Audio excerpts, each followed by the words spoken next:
안녕하세요. 자팍다식 채널입니다. 오늘은 조선시대의 결혼, 세 번 결혼한 양반은 행복했을까? 라는 제목의 영상 보내드리겠습니다. 구독과 좋아요 부탁드립니다. 감사합니다.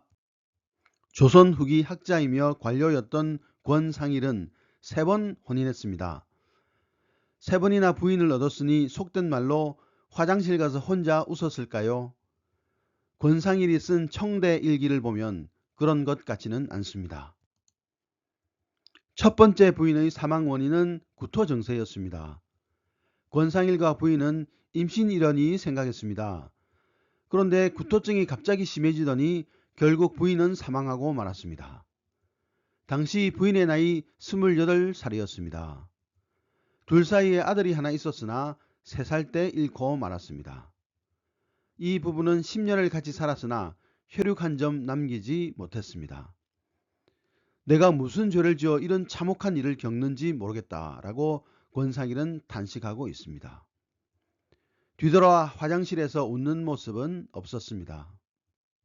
그러나 권상일은 부인이 죽은 지 9개월 만에 재혼했습니다. 어른들을 봉양하고 아들도 낳아야 한다는 이유였지요. 특히 할머니가 혼인을 서둘렀고 어른들의 뜻에 따를 수밖에 없었습니다. 그러나 권상일은 그런 상황이 달갑지만은 않았습니다. 부인이 죽은 지 1년도 되지 않아 재혼하는 것은 법적으로도 맞지 않았습니다. 경국대전에는 사대부는 처가 죽은 후 3년 뒤에 재혼할 수 있다라고 기록하고 있습니다. 다만 부모의 명이 있거나 혹은 나이가 40이 넘도록 아들이 없는 사람에 한해 1년 뒤에 재혼할 수 있는 규정이 있었습니다. 과부 재가 금지에 비하면 경미하지만 남자들에게도 재혼에는 일정한 제한이 있었습니다. 조선 남자들에게 재혼은 완벽한 자유로운 일은 아니었던 것이지요. 그러나 어쨌든 1706년 12월 30일 권상일은 두 번째 혼인을 하고 집으로 돌아왔고 부인은 친정에 그대로 머물렀습니다. 부인이 시집으로 온 것은 1708년 9월, 즉 혼인한 후 1년 10개월 만이었습니다. 이른바 해무기를 한 것인데 대개 재혼에는 해무기를 하지 않는 게 보통인데 권상일의 경우에는 해무기를 했습니다. 권상일은 어린 자식이 없어 돌볼 손길이 시급하지 않았기 때문인 것 같습니다. 그런데 둘째 부인도 아들을 낳고 2년 만에 병으로 죽고 맙니다. 혼인 생활은 불과 6년 남짓이었습니다. 권상일의 표현에 따르면 부인은 애를 낳은 얼마 후부터 배가 차갑고 아픈 증세가 있었다고 합니다. 그리고 뱃속에 뭔가 덩어리가 만져졌다고 합니다. 아마 자궁 근종과 같은 부인병이 아닌가 생각되어집니다. 오늘날은 웬만한 부인병은 큰 병이 아니지만 그 당시에는 치명적인 병이 될 수 있었습니다.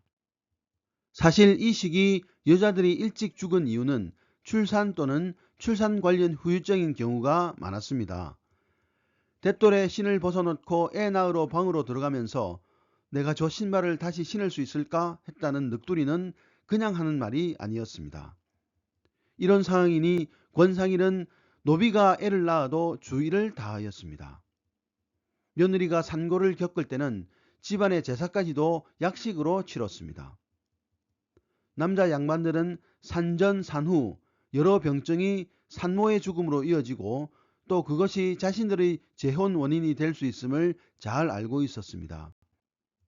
1712년 두 번째 부인을 잃었을 때 권상일은 34살이었습니다.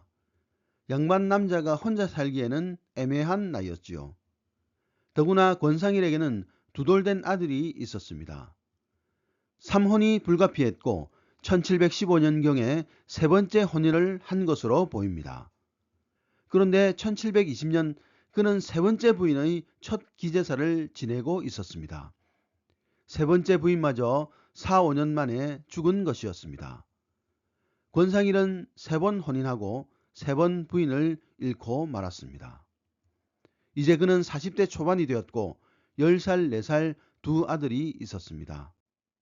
권상일의 이때 심정은 어땠을까요?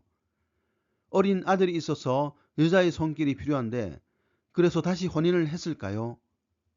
여러 기록을 보아도 양반 남자가 4번 정식 혼인한 사례는 볼 수가 없습니다.